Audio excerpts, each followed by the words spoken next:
insofar as the four others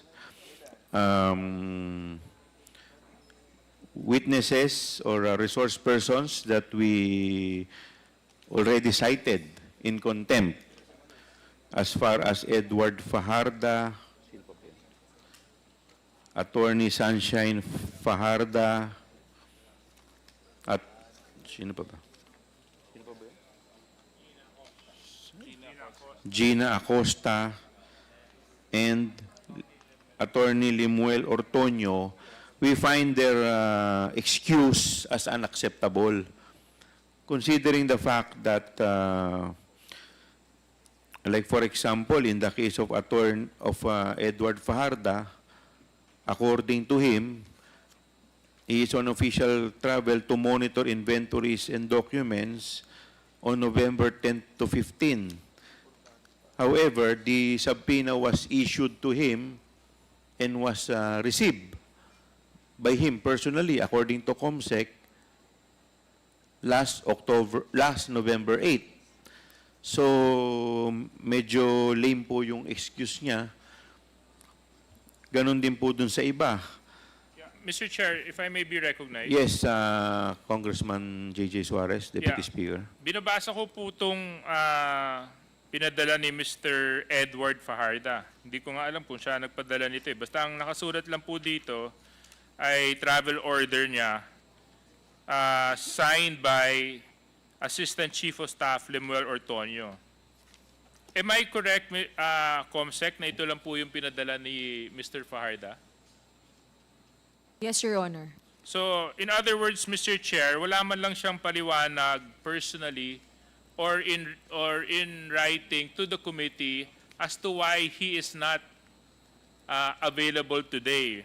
Rather, what was submitted to the committee was a travel order signed by the Chief of Staff, or does he also have a personal letter signed, sent to the committee, COMSEC? Your Honor, apologies, Your Honor. It is on the last page of the file that you are holding. There's a letter signed by Mr. Edward Fajarda himself. Last page, Your Honor.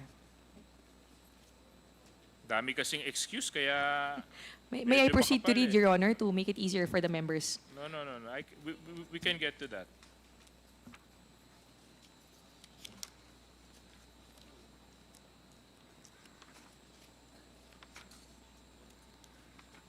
Ito.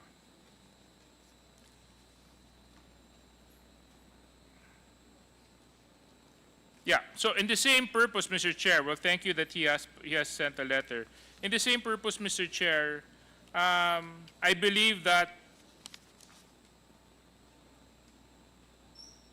the topic at hand is so important that a trip to Caraga can actually be rescheduled just so that he can attend today's hearing.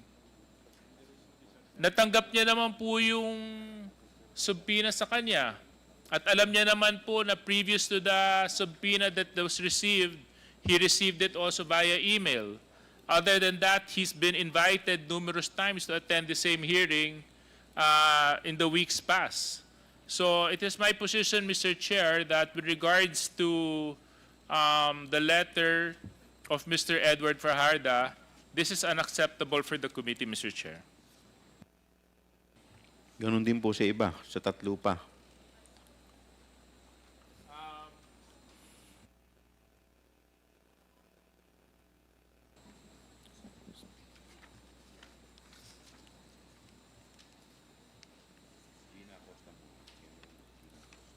Yeah.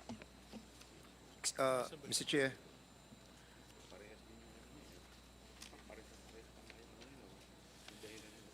Yeah, actually, yun nga, Mr. Chairman. actually, yeah, Mr. Chair, Dan Fernandez. Kasi, Yes, Congressman Dan Fernandez. I'm reading Correct. the certificate of appearance of Attorney Sunshine Chari Fajarda. And the excuse that was mentioned here was nag-appear siya sa Office of the Vice President sa Panay and Negros Island noong November 5 and 9.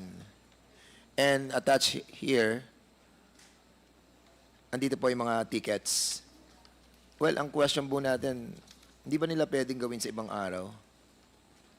Yung kanilang pagbisita doon sa kanilang Panay Negros Island. And at the same time, there are no valid reason why they have to personally visit yung kanila pong opisina doon sa Panay. What is so important in that visitation that was conducted between November 5 and 9? So I think this also evasion, and they're trying to evade our hearings.